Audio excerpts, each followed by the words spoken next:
नमस्कार मित्रों, परिष्कार क्लासेज के YouTube चैनल पर आपका अभिनंदन, आपका स्वागत।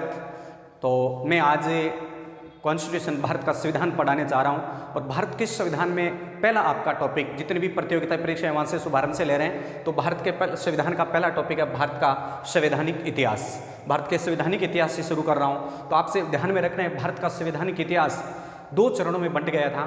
कौन से दो चरणों में? एक ईस्ट इंडिया कंपनी के अंतर्गत भारत और एक ब्रिटिश क्राउन के अधीन भारत। दो चरणों में बंट गया था भारतीय संवैधानिक, एक ईस्ट इंडिया कंपनी के अंतर्गत भारत, एक ब्रिटिश क्राउन के अंतर्गत भारत। तो सबसे पहले मैं आपको ले रहा हूं कि ये संवैधानिक इतिहास का चरण 1600 के चार्टर के माध्यम से शुरू हो जाता है कि जब भारत में, आपको पता है, ईस्ट इंडिया, अंग्रेजों ने भारत में ईस्ट इंडिया कंपनी की जब स्थापना की थी, तो आपको पता है ईस्ट इंडिया कंपनी की स्थापना 31 दिसंबर 1600 में ईस्ट इंडिया कंपनी की स्थापना हुई थी। जब ईस्ट इंडिया कंपनी की स्थापना हुई थी, उस समय में ब्रिटेन की महारानी, आपको पता है कौन थी? ब्रिटेन की महारानी एलिजाबेथ प्रथम थी। उसमें ब्रिटेन की महारानी कौन थी? एलिजाबेथ प्रथम। तो उस समय में आपको पता है, उन्होंने 15 वर्षों के लिए 15 देशों के साथ, पूर्वी देशों के साथ 15 वर्षों के लिए व्यापार की शर्त रखी। और उस समय में आपको पता है, ईस्ट इंडिया कंपनी के पास जो कुल पूंजी थी वो थी 30,133 पाउंड। बहुत अच्छा क्वेश्चन है। उस समय में ईस्ट इंडिया कंपनी के पास कुल पूंजी कितनी थी? 30,133 पाउंड। और आपको पता है, उसी समय में 217 लोग इसके भागीदार थे। तो उसी समय में क्या हुआ था, आपको पता है, संविधान का वैसे असलियत जो चरण है वो 1600 ईस्ट इंडिया कंपनी से ही शुरू हो जाता है। और ईस्ट इंडिया कंपनी होने के बाद में उस समय में एक परिषद बनाएगी, उस परिषद को गवर्नर के नाम से संबोधित किया गया था। तो उसके बाद में आपके ये चरण शुरू होते हैं। हालांकि ईस्ट इंडिया कंपनी का चरण स्थापना से माना जाता है। तो ईस्ट इंडिया कंपनी के अंतर्गत जो भारत थे उसके एक्ट आ गए थे। किस दो भागों में बांट दिया। एक तो देखो 1773 से लेकर और 1853 तक था। मतलब ईस्ट इंडिया कंपनी के अंतर्गत कौन? 1773 से 1853 तक। ये तो कौन सा शासन था? ईस्ट इंडिया कंपनी के अंतर्गत था। और ब्रिटिश क्राउन के अधीन जो भारत था वो था 1858 से लेकर 1947 तक। अब प्रश्न क्या बनता है, तो मैं देखो आपको एक एक करके समझाऊंगा। ईस्ट इंडिया कंपनी के अंतर्गत भारत 1773 से लेकर 1853 तक। तो आपको पता है 1773 के बाद में आया 1784, और 1784 के बाद में आया, आपको पता है, 1786, और 1786 के बाद में आपको पता है 1793, और 1793 की यदि बात करूं मैं तो आपको पता है 1813, और 1813 के बाद में यदि मैं इधर ले लूं तो 1833, और 1833 के बाद में यदि मैं लूं तो 1853। तो हम अब एक एक करके मैंने आपको बताया भारतीय संवैधानिक इतिहास को दो क्रमों में बांट दिया था, एक ईस्ट इंडिया कंपनी के अंतर्गत, एक ब्रिटिश क्राउन के अधीन। तो मैं आपको पहला जो प्राथमिक जो चरण था 1773 से लेकर 1853 तक का जो चरण था उसको मैं एक एक करके आपके समझा रहा हूँ। तो सबसे पहले था 1773 का रेगुलेटिंग एक्ट। तो इसका मतलब ये हुआ, देखो ध्यान देना है कि 1773 का रेगुलेटिंग जब एक्ट है, संविधान का प्रथम चरण माना जाता है। संविधान का प्रथम चरण यहीं से माना जाता है 1773 के रेगुलेटिंग। उस समय में ब्रिटिश प्रधानमंत्री था लॉर्ड नॉर्थ। उस समय ब्रिटिश प्रधानमंत्री कौन था? Lord north. इस लॉर्ड नॉर्थ ने, ब्रिटिश प्रधानमंत्री ने 1773 में एक रेगुलेटिंग एक्ट पारित कर दिया, और उस एक्ट का नाम रख दिया रेगुलेटिंग एक्ट। अब आपसे प्रश्न पूछा रहा है कि 1773 के रेगुलेटिंग एक्ट के तहत भाई उसमें जो सदस्य बनाए गए थे, तो 1773 के रेगुलेटिंग एक्ट जैसे आता है तो आपको बताइए क्यों? इसका मुख्य दो ही केंद्र थे। 1773 के रेगुलेटिंग एक्ट के अंदर दो मुख्य केंद्र बना दिए थे। मैं आपका नाम लूं, एक तो बना दिया इंग्लैंड। कौन बना दिया? एक तो बना दिया इंग्लैंड और एक बना दिया भारत। दो मुख्य इसके केंद्र थे। तो उसके बाद में 1773 में रेगुलेटिंग एक्ट को पारित कर दिया। 1773 में उसमें ब्रिटिश प्रधानमंत्री लॉर्ड नॉर्थ था और मुख्य दो केंद्र बने इंग्लैंड और भारत। इसका मेन उद्देश्य क्या था? आपसे वो प्रश्न पूछ रहे कि 1773 के रेगुलेटिंग एक्ट का मेन उद्देश्य था कि जो कंपनी के अंतर्गत जो दोष थे, उन दोषों को दूर करना या इन दोषों को क्या करना? समाप्त करना। उसके बाद में हम इसको चीज लेंगे कि 1773 के रेगुलेटिंग एक्ट के तहत क्या क्या आया, क्या क्या इसके प्रावधान थे। तो सबसे पहला इसका प्रावधान था कि 1773 का जब रेगुलेटिंग एक्ट भारत में आया तो इस एक्ट के तहत आपको बताइए कि नियंत्रक मंडल, एक निदेशक मंडल बोर्ड बना दिया था। उस निदेशक मंडल बोर्ड में क्या था कि कुल सदस्य संख्या थे, गवर्नर जो सदस्य संख्या थी वो 24 थी। कितनी थी? 24। और उस कुल सदस्य संख्या उस नियंत्रण बोर्ड में 24 थी, जिसमें आपको पता है 1/4 सदस्य प्रतिवर्ष 1/4 सदस्य सेवानिवृत्त होते थे या अवकाश ग्रहण करते थे। उसके बाद में प्रश्न पूछे कि दूसरा इस अधिनियम, इस 1773 के रेगुलेटिंग एक्ट के नियम के तहत एक नियम और बना दिया, एक प्रावधान और आ गया कि इस एक्ट के तहत भारत में आपको पता है जैसे एक भारतीय जो कंपनी का शासन था उस समय में आपको पता है 3 प्रेसिडेंसी राजधानियां थी, बंगाल, बम्बई और कोलकाता। इन 3 प्रेसिडेंसी राजधानी में एक बंगाल, ये तीनों ऐसी रियासतें थी जो अपने आप में क्या थी? स्वतंत्र थी। और ये और इन तीनों को एक को मिलाकर बंगाल के अधीन एक गवर्नर बना दिया, बंगाल को सारी शक्तियां सौंप दी। उस समय में बंगाल का गवर्नर कौन था? आपको ध्यान में रखना है, उस समय में आपको पता एक ही व्यक्ति को गवर्नर जनरल बना दिया और वो था वारेन हेस्टिंग्स। कौन था? Warren Hastings. वारेन हेस्टिंग्स को ये शक्तियां और इसके पास ये सारी शक्तियां अधीन आ गई। अब आपसे प्रश्न पूछा जा रहा है और इसकी क्या? 1773 के रेगुलेटेड एक्ट की तीसरी विशेषता ये थी कि इस एक्ट के तहत, बहुत अच्छा क्वेश्चन है, 1773 के रेगुलेटिंग एक्ट के तहत 1774 में आपको पता है कोलकाता में एक संघीय न्यायालय, सर्वोच्च न्यायालय की क्या हुई? स्थापना हुई। 1774 के तहत संघीय न्यायालय की क्या हुई? स्थापना कोड। और उसमें 4 न्यायाधीश मतलब 4 न्यायाधीश थे। मुख्य न्यायाधीश था, उसका नाम था एलिजा एप्पे। बहुत अच्छा क्वेश्चन है। तो 1773 के रेगुलेटिंग एक्ट के तहत 1774 में कोलकाता में सर्वोच्च न्यायालय की स्थापना कर दी। उस समय में सदस्य संख्या इनकी कितनी थी? मुख्य न्यायाधीश थी 4, और उस समय मुख्य न्यायाधीश कौन था? एलिजा एप्पे। और 3 अन्य सदस्य को नाम भी पूछ लेते हैं परीक्षा में। 3 अन्य सदस्य, एक था चैम्बर्स, एक कौन था? चैम्बर्स, एक था लेमिस्टर और एक था हायड। ये 3 सदस्य थे। तो इसी 1773 के रेगुलेटिंग एक्ट के सदस्य, मुख्य न्यायाधीश जब सर्वोच्च न्यायालय कोलकाता में 1770 में स्थापित हुआ तो एलिजा एप्पे मुख्य न्यायाधीश था, चैम्बर्स, लेमिस्टर और हायड ये 3 अन्य सदस्य थे।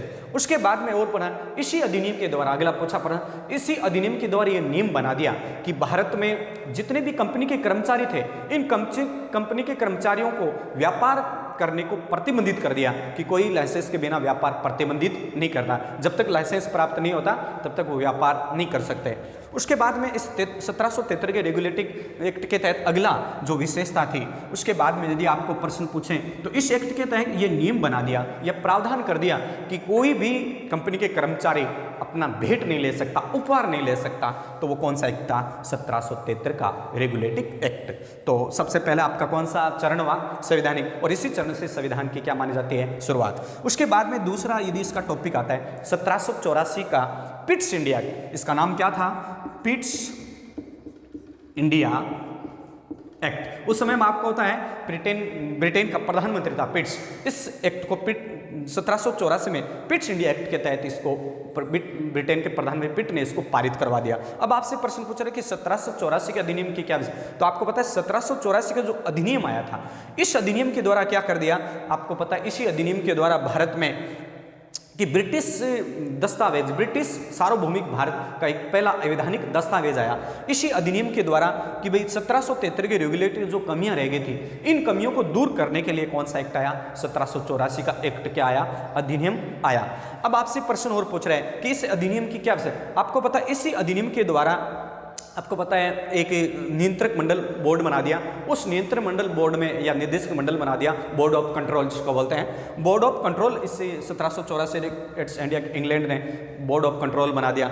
इसी बोर्ड ऑफ कंट्रोल में कुल सदस्य कितने होते थे? 6 सदस्य होते थे। कितने होते थे? 6 सदस्य। उसमें एक तो होता था चांसलर या उप चांसलर, और एक सदस्य होता था मतलब सचिव, और 4 अन्य सदस्य होते थे वो प्रिवी कौंसिल के सदस्य होते थे। ब्रिटेन में प्रिवी कौंसिल होती थी। तो इन सदस्यों को मतलब कुल सदस्य संख्या कितने थे? 3। और जब तक मतलब चांसलर नहीं कहता, बिना चांसलर के बोर्ड ऑफ कंट्रोल की अनुमति के बिना न तो किसी राज्य के साथ हम संघर्ष कर सकते और न कोई भी आश्वासन दिया जा सकता। और इसका मेन सम्राट राजा होता था, राजा से कार्य इसको करवाया जाता था। उसके बाद में प्रश्न पूछे कि 1784 के पिट्स इंडिया एक्ट के द्वारा भारत में आपको पता है उस समय में इसी पिट्स इंडिया एक्ट में नियंत्रण मंडल बोर्ड में जो सदस्य थे उसमें एक कार्यकारी परिषद बना दी, और उस कार्यकारी परिषद में कितने सदस्य थे? 4 सदस्य थे। कितने थे? 4। इन 4 सदस्यों को मतलब 4 सदस्यों को बना दिया और एक परिषद बना दी, और उस परिषद को गवर्नर के क्या कर दी? अधीन। उसके बाद में 1784 अधिनियम का तीसरा प्रावधान था कि जो गवर्नर जनरल की परिषद बनाई गई थी, उन परिषद में 4 सदस्यों को घटाकर 3 इसकी सदस्य संख्या कर दी। और इसी अधिनियम के द्वारा यह भी नियम बना दिया कि अच्छा प्रावधान है कि 1784 का एक्ट का अधिनियम नहीं आता तो आपको पता है राजनीतिक और व्यापारिक प्रावधान कभी अलग नहीं होते। इसी 1784 के एक्ट के अधिनियम के द्वारा व्यापारिक और राजनीतिक और व्यापारिक केंद्रों को क्या कर दिया? अलग अलग कर दिया। और इस मतलब गवर्नर जनरल को नियम बना दिया कि व्यापारी केंद्र के अंतर्गत या राजनीतिक केंद्र शक्तियां दे दी उनको पिट्स इंडिया एक्ट के तहत कि भाई शिक्षा, सेना, युद्ध इनकी निगरानी वो रखें। तो वो कौन सा एक्ट था? 1784 का पिट्स इंडिया एक्ट। उसके बाद में टॉपिक आता है आपके 1786, और आपको पता है 1786 का जब एक्ट आया था, बहुत अच्छा है। 1786 के एक्ट के तहत क्या था?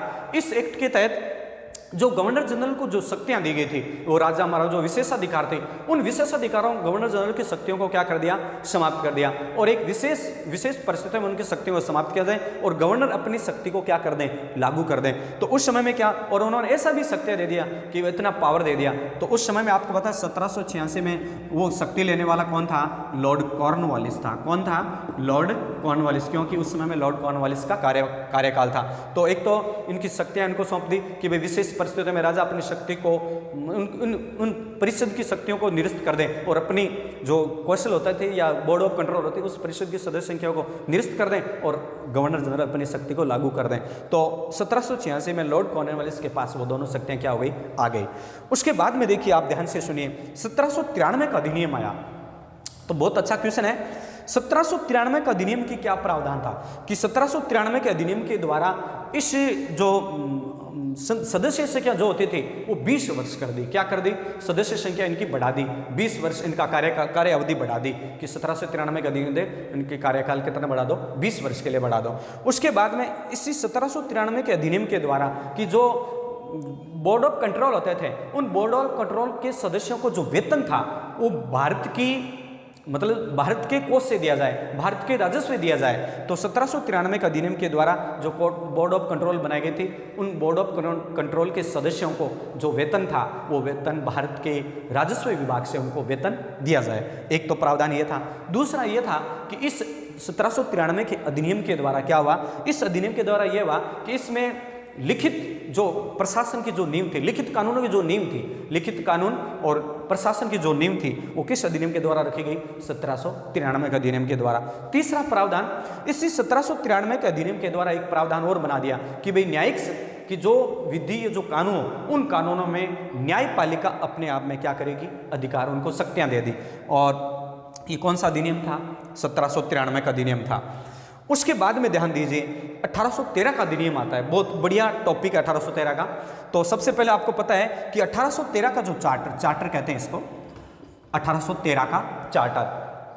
तो सबसे पहले टॉप 1813, अब ये ध्यान में देना है कि 1813 का जो चार्टर आया था, तो इस चार्टर के क्या थे? 1813 का चार्टर बहुत अच्छा, यहाँ से अच्छी संविधान की शुरुआत मानी जाती है। तो 1813 के चार्टर के अधिनियम से ये प्रावधान बना दिया कि भारत में ईसाई मिशनरी ईसाई मिशनरी धर्म प्रचार की, ईसाई मिशनरियों को धर्म प्रचार की क्या मिल गई? स्वतंत्रता मिल गई। तो सबसे पहला टॉपिक है 1813 का जब चार्टर आया तो भारत में इस चार्टर ने कह दिया कि ईसाई मिशनरियों को, ईसाई मिशनरी जो होते थे उनको धर्म प्रचार करने की क्या मिल गई? अनुमति मिल गई। दूसरा इसका जो प्रावधान है 1813 का अधिनियम के द्वारा दूसरा प्रावधान था कि जो व्यापारिक गतिविधियां थी, जो व्यापारिक एकाधिकार को तो इस अधिनियम के द्वारा क्या कर दिया? समाप्त कर दिया। और चीन के साथ जो व्यापार थे, चीन के साथ और या चाय के व्यापार थे, उस व्यापार को उन्होंने बरकरार रखा। 2 प्रावधान हो गए।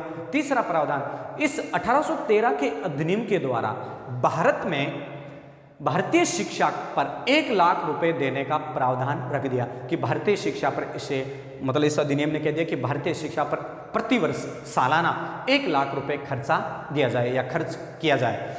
चौथा प्रावधान, बहुत टॉप क्वेश्चन है, 1813 के चार्टर के अधिनियम के द्वारा चौथा ये दे दिया कि स्थानीय स्वशासन जो व्यवस्था होती थी, स्थानीय स्वशासन व्यवस्था को करारोपण का अधिकार प्रदान कर दिया। किस अधिनियम के द्वारा? 1813 के द्वारा।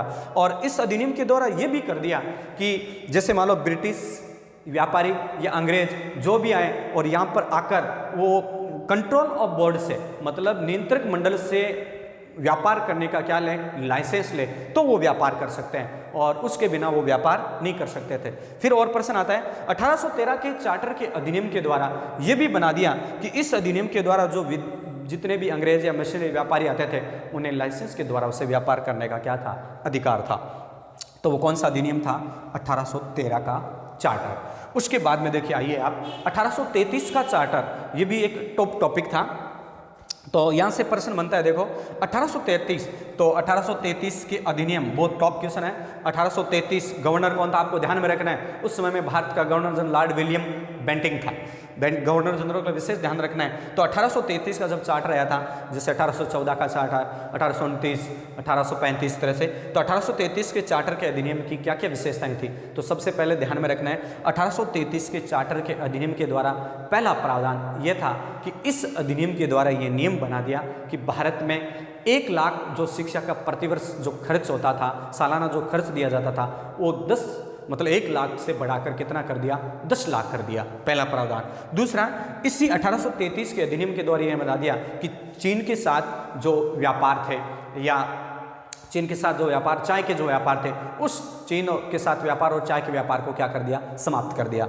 और तीसरा प्रावधान था, 1833 का अधिनियम नहीं आता, तो इस अधिनियम के द्वारा ये हुआ कि इस अधिनियम के द्वारा भारत में ये नियम बना दिया कि जो अंग्रेज जो भारत में आते हैं, ब्रिटिश लोग या अंग्रेज जो भी भारत में आकर व्यापार करें या बसें, उन्हें अनुमति लेने पर लाइसेंस प्राप्त करना पड़ता था। लेकिन इस अधिनियम के द्वारा यह नियम बना दिया कि कोई भी अंग्रेज आए या आकर बसें या जाएं, उनको लाइसेंस प्राप्त करने का कोई अधिकार नहीं था, वो वैसे ही व्यापार कर सकते थे। चौथी इसकी विशेषता बनी, इस 1833 के अधिनियम के द्वारा यह नियम बना दिया कि एक विधि आयोग बनाया जाए। 1833 के अधिनियम के द्वारा आपको पता है, एक विधि आयोग बना दिया, एक विधि कौंसिल बना दिया कि उस विधि आयोग में कितने सदस्य हो? 4 हो। और आपको पता है, इसी अधिनियम के द्वारा यह नियम बना दिया कि उस समय में ध्यान भी देना है,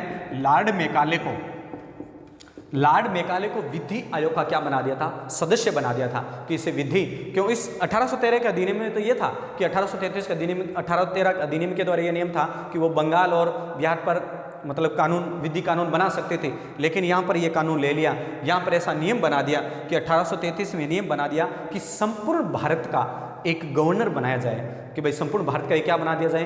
पहले तो था बंगाल का गवर्नर, और इसी अधिनियम के द्वारा आते ही संपूर्ण भारत का एक गवर्नर जनरल बना दिया। तो उस समय में भारत का पहला जो गवर्नर जनरल था वो था लॉर्ड विलियम बेंटिंग के पास शक्ति दे दी। तो लॉर्ड मेकाले विधि आयोग का उस समय में क्या था? 4 सदस्य होते थे, और विधि आयोग का सदस्य किसने बना दिया? मेकाले को। और मेकाले को नियम बना दिया कि विधि आयोग का जो मतलब जो कंट्रोल बोर्ड होता था, उसका सदस्य बना दिया कि वो विधि आयोग में किसी तरह भी राय ले सकता है। उसके बाद में देखो, ध्यान देना, इस अधिनियम के आगे और भी विशेषता है। इसी अधिनियम के द्वारा आपको पता है, 1833 के अधिनियम के द्वारा दास प्रथा बहुत टॉप क्वेश्चन परीक्षा में आया हुआ। इस अधिनियम के द्वारा 1833 के अधिनियम के द्वारा दास प्रथा को गैर कानूनी घोषित कर दिया। यदि आपसे प्रश्न पूछे कि किस अधिनियम के द्वारा दास प्रथा को समाप्त किया, तब तो बताना है 1833। यदि सन आ जाए तो 1843 में लॉर्ड एलन ब्रो गवर्नर था। लॉर्ड एलन ब्रो ने 1843 में दास प्रथा को हमेशा के लिए दास प्रथा को समाप्त कर दिया। तो सबसे ध्यान में रखना है कि 1833 के अधिनियम के द्वारा दास प्रथा को गैर कानूनी घोषित कर दिया। और अब आपसे वो और डीपली पूछ लें कि उस समय में भारत का गवर्नर कौन था, तो आपको पता है जब गैर रूप से पूर्ण रूप से समाप्त किया तो 1843 में, अधिनियम का नाम आ जाए जब तो 1833 करना है, और सन आ जाए तो 1843 लॉर्ड एलन ब्रो ने से गैर कानूनी हमेशा के लिए दास प्रथा को समाप्त कर दिया। और दास प्रथा की जो उल्लेख है वो धारा 5 में था। किस धारा में इसका उल्लेख किया गया था? धारा 5 में दास प्रथा का क्या किया गया था? उल्लेख किया गया था। उसके बाद में और बढ़िया मानते हैं, इसी 1833 के अधिनियम के द्वारा, बहुत अच्छा प्रश्न बनता है, इसी 1833 के अधिनियम के द्वारा धारा 87, बहुत टॉप क्वेश्चन, कि 1833 के अधिनियम के द्वारा धारा 87 के द्वारा ये नियम बना दिया कि धर्म, जन्म स्थान, लिंग, रंग इनके आधार पर किसी को अयोग्य नहीं ठहराया जा सकता कि भाई आप सरकारी परीक्षण में या सरकारी इंटरव्यू में इनको अयोग्य नहीं ठहराया जा सकता कि भाई धारा 87 कहती है कि सरकारी इंटरव्यू में या सरकारी नौकरियों में धर्म, रंग, जन्म स्थान इनके आधार पर किसी व्यक्ति को अयोग्य नहीं ठहराया जा सकता। तो ये कौन सा अधिनियम था? 1833 का अधिनियम। उसके बाद में देखो आता है आपके 1853 का चार्टर। बहुत अच्छा क्वेश्चन, 1853 का चार्टर, बहुत अच्छा टॉपिक। 1853 का चार्टर, 1853 के चार्टर का नियम बना दिया। तो आपको दिमाग में लगाना है कि 1800, तो उस समय में भारत का गवर्नर था लॉर्ड डलहौजी। तो ये भी ध्यान में रखना है, लॉर्ड डलहौजी उस समय में गवर्नर था। 1853 के चार्टर जो आपको पता, इसको भी ये ध्यान में रखना है, ये संविधान का वैसे ब्रिटिश ईस्ट इंडिया कंपनी का अंतिम चरण था, अंतिम चरण चार्टर था। तो 1853 के चार्टर जब अधिनियम आवा उस समय में गवर्नर जनरल कौन था? लॉर्ड डलहौजी था। अब ध्यान में रखना है कि 1853 के चार्टर में यह नियम बना दिया कि जो विधि आयोग का जो सदस्य था वो पूर्णतया मतलब परिषद का एक बोर्ड ऑफ कंट्रोल सदस्य का नियम होगा। और एक और नियम बना दिया, इसी अधिनियम के द्वारा विधायी कार्य और प्रशासनिक कार्यों को दोनों को क्या कर दिया? अलग कर दिया। तो आपको ध्यान में रखना है, इसी 1853 का जब अधिनियम हुआ उस समय भारत का गवर्नर कौन था? लॉर्ड डलहौजी था। उसके बाद में ध्यान रखना है कि इस अधिनियम के द्वारा भारत में विधायी कार्य और प्रशासनिक कार्यों को क्या कर दिया? अलग कर दिया। तीसरी लाइन इसमें ध्यान में रखना है कि 1853 का जब चार्टर अधिनियम आया तो जब वो ये नियम बनाए तो 12 सदस्य के कानून बनाए गए थे। और ये भी नियम बना दिया कि विधान परिषद उन पर कानून, मतलब विधान परिषद को इस अधिनियम पर कानून बनाने का क्या था? अधिकार था। फिर ये भी आ गया कि इस अधिनियम के द्वारा जो नियंत्रक बोर्ड ऑफ कंट्रोल की जो सदस्य संख्या थी 24, उन 24 से घटाकर कितनी कर दी? 18 कर दी कि भाई नियंत्रण बोर्ड ऑफ कंट्रोल में कितने सदस्य संख्या होती थी? 24। इस 24 से घटाकर कितनी कर दी? 18। और उसके बाद में 6 जो सदस्य होते थे वो क्राउन के द्वारा नियुक्त होते थे। किसके द्वारा? क्राउन, ब्रिटिश क्राउन के अधीन उनके द्वारा मनोनीत होते थे।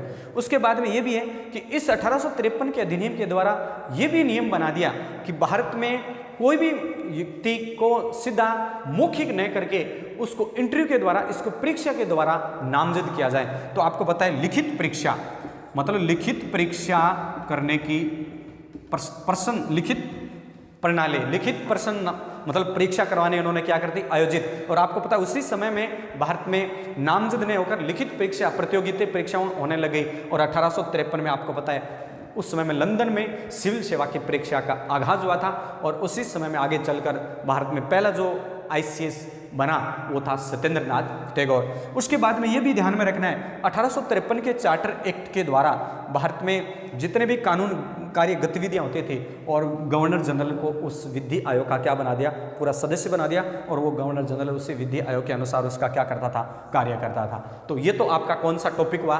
ब्रिटिश कालीन जो मैंने आपको बताया ईस्ट इंडिया कंपनी के अंतर्गत, जो इसके अंतर्गत जो आते थे भाई क्या कौन कौन से अधिनियम, जैसे 1773 का जो ब्रिटिश ईस्ट इंडिया कंपनी के अंतर्गत आने वाले जो चरण थे वो किसके अंतर्गत आते थे? इस फर्स्ट मतलब ईस्ट इंडिया कंपनी। अब टॉपिक है आपके ब्रिटिश क्राउन के अधीन भारत 1858 से 1947। तो ये था दूसरा चरण। तो पहला चरण तो ये मैंने आपको समझाया। दूसरा चरण है ब्रिटिश क्राउन के अधीन भारत 1858 से 1947। अब देखो इसको भी आपके ध्यान में रखना है कि आपको पता है इससे जस्ट पहले आपको पता है 1857 की क्रांति हुई थी। क्या हुई थी? 1857 की क्रांति। उस समय में आपको पता है भारत का गवर्नर जनरल था लॉर्ड कैनिंग। कौन था? उस समय में भारत का गवर्नर लॉर्ड कैनिंग था। तो आपको पता है 1857 की जब क्रांति हुई थी तो उस समय में जितने भी ये जो सत्ता होती थी वो किस होते थे? ईस्ट इंडिया कंपनी के अधीन होती थी। लेकिन यहाँ पर ब्रिटिश क्राउन के अधीन भारत चला गया कि ब्रिटेन की साम्राज्य जो रानी, जो क्राउन जो करता था वो मान्य होता था। ब्रिटेन का जो सम्राट करता था वो क्या होता था? मान्य होता था। लेकिन अब यहाँ पर ध्यान में रखना है कि 1 नवंबर 1858 में इलाहाबाद में लॉर्ड कैनिंग ने एक ये ब्रिटिश क्राउन के अधिनियम को पढ़कर सुनाया था विक्टोरिया को। उसके बाद में ध्यान रखना है कि 1858 के अधिनियम के द्वारा पहले सत्ता तो होती थी ईस्ट इंडिया कंपनी के अधीन, उसके बाद में भारत की जो सत्ता थी वो भारत की सत्ता किससे चलती थी? ब्रिटिश क्राउन के अधीन से, ब्रिटिश क्राउन के से चलती थी इसी अधिनियम के द्वारा। तो हम बात करेंगे 1858 से अधिनियम, और उसमें और भी ये ध्यान रखना है कि 1858 की जब हमारा जो 1857 की क्रांति हुई थी उस समय में सारी सत्ता उस समय में भारत का गवर्नर लॉर्ड कैनिंग था, और कैनिंग के द्वारा ये इसी घोषणा पत्र को ब्रिटिश क्राउन को पढ़ा गया। और आपको पता है कैनिंग का जो शासनकाल था वो था 1857 से लेकर 1861 का जो काल था वो किसका काल था? लॉर्ड कैनिंग था। और लॉर्ड कैनिंग आपको पता है, लॉर्ड कैनिंग ही नहीं होता तो आपको पता है 1861 में पुरातात्विक जो विभाग की स्थापना हुई 1861 में वो नहीं होती। और इसी चैनल को आप आगे लाइक शेयर सब्सक्राइब करें। थैंक्स। बाकी आगे